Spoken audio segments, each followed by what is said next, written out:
Good morning. This is a recording for Thursday, May 2nd.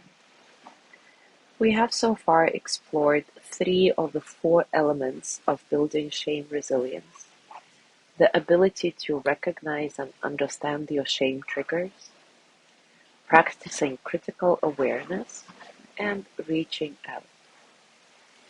Today, we will start exploring the fourth and final building block of shame resilience: speaking shame.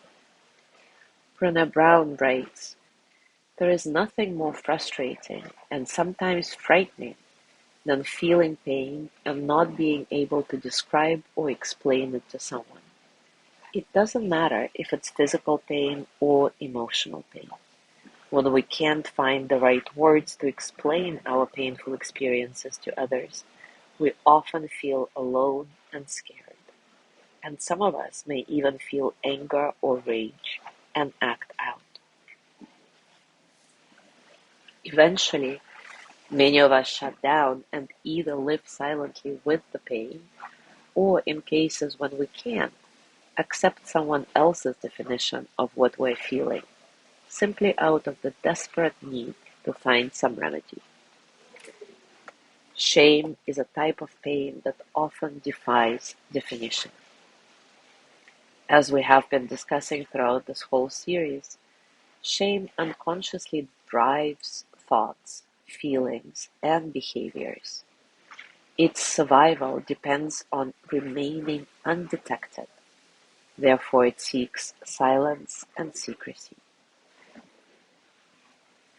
If we recognize and understand our triggers, practice critical awareness, and reach out to others, we can increase our resilience by building connection networks.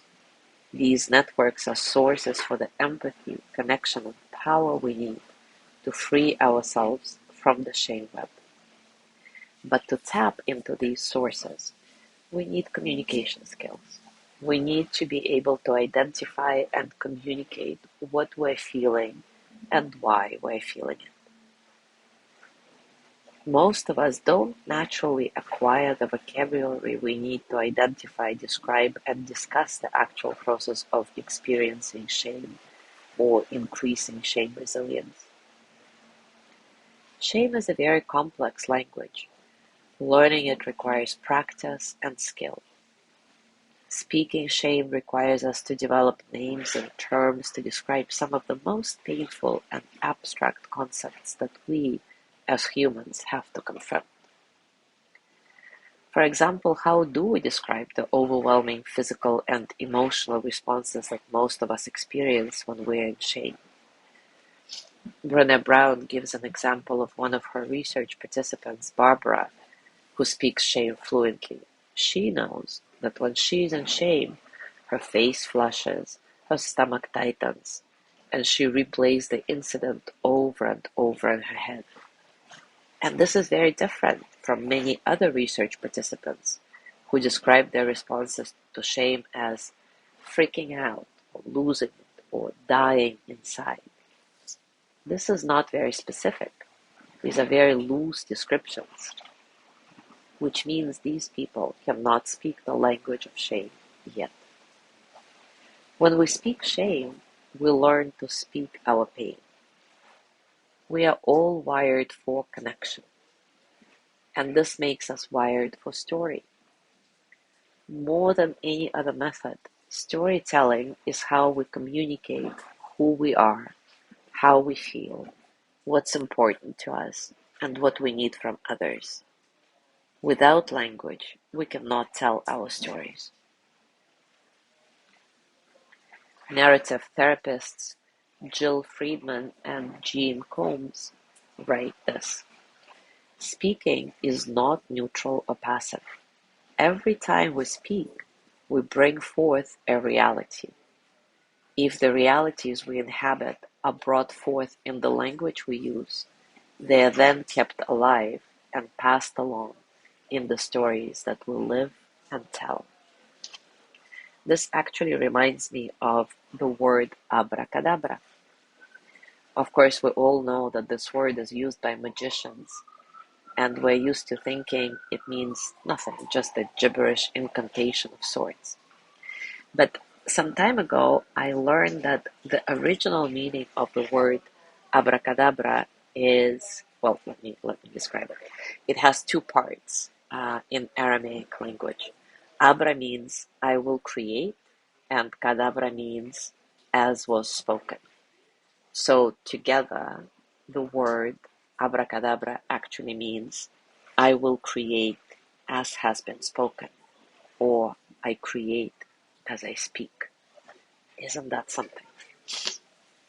Anyway, Brené Brown says that throughout the interviews, participants identified not having a way to explain shame and not knowing how to talk about shaming experiences as major factors contributing to feelings of fear, blame, and disconnection. So in the next few days, we will look at the specific tools related to speaking shame fluently. And today let's do a practice of recognizing how a shame feels in our body. Remember that we often feel shame before we think it. So knowing how it expresses itself in our body is a very important resilience tool. So take a comfortable position, and as always, take a few moments to settle. Settle into your body, your heart, your mind. Settle into this moment, right here, right now. Your breath natural, nice and soft. As always, see if you can find a sense of spaciousness, a sense of freedom in your breathing, so that all the experiences of the present moment can flow through you as energy that they are, without struggle.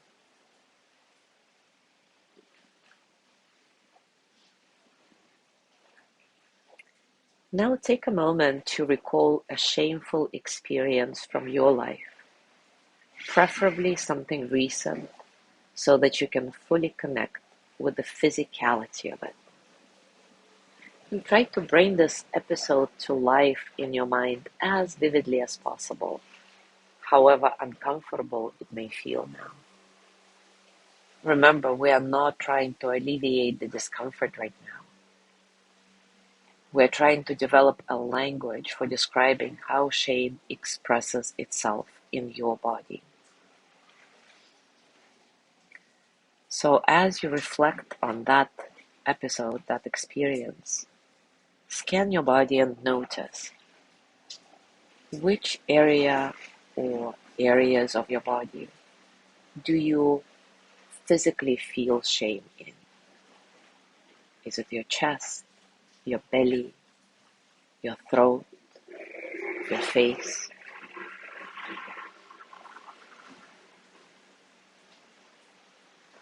What exactly is happening in these areas of your body?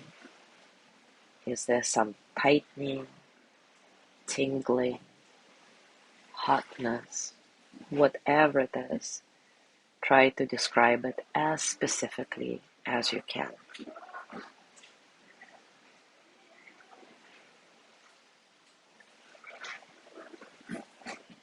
If this shame had a taste, what would it taste like?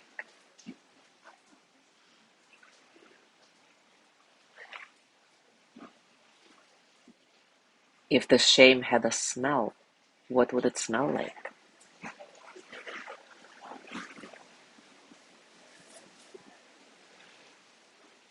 If you could touch the shame, what would it feel like? Hard or squishy, hot or cold? Whatever it is, once again, describe it as specifically as you can.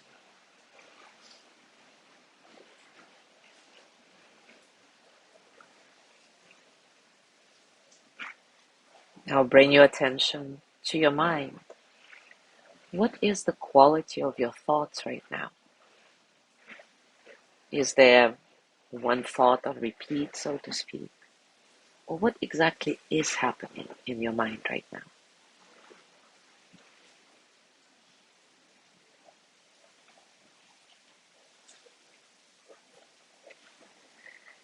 Now take a nice breath in and out and create a sentence or two to describe the shameful experience.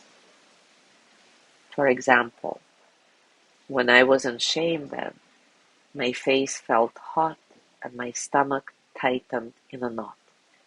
I also couldn't stop thinking, how stupid can I be? So take a few moments to create a sentence or two to describe your shameful experience you've been reflecting on very specifically.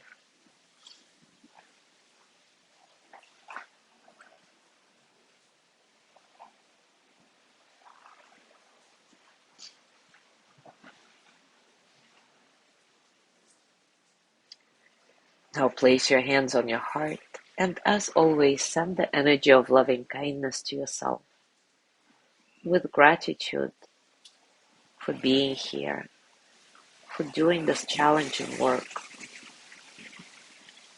May I be filled with loving kindness. May I be well in body and mind. May I feel loved, cared for, at ease.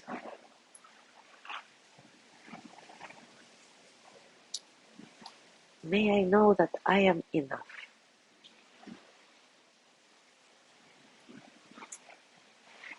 May I remember that I am never alone.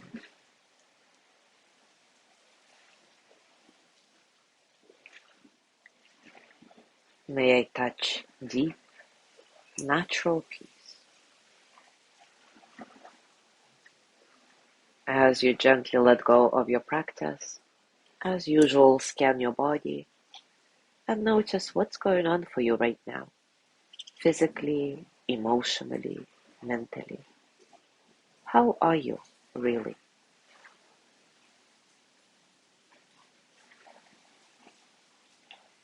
As you go through your day today, I invite you to continue with this reflection. Whenever you experience shame or think back on a shameful episode from your life, try to describe the experience in a couple of short sentences. Be very specific about what exactly is happening in your body and mind when you are in shame. As always, enjoy your discoveries and know that you are developing fluency in the language of shame, which will help you build your shame resilience. As always, if you're inspired to share, please do so here or in our Mindful Mornings private circle group. Thank you so much for being here today. Have a gorgeous day, and I will see you tomorrow.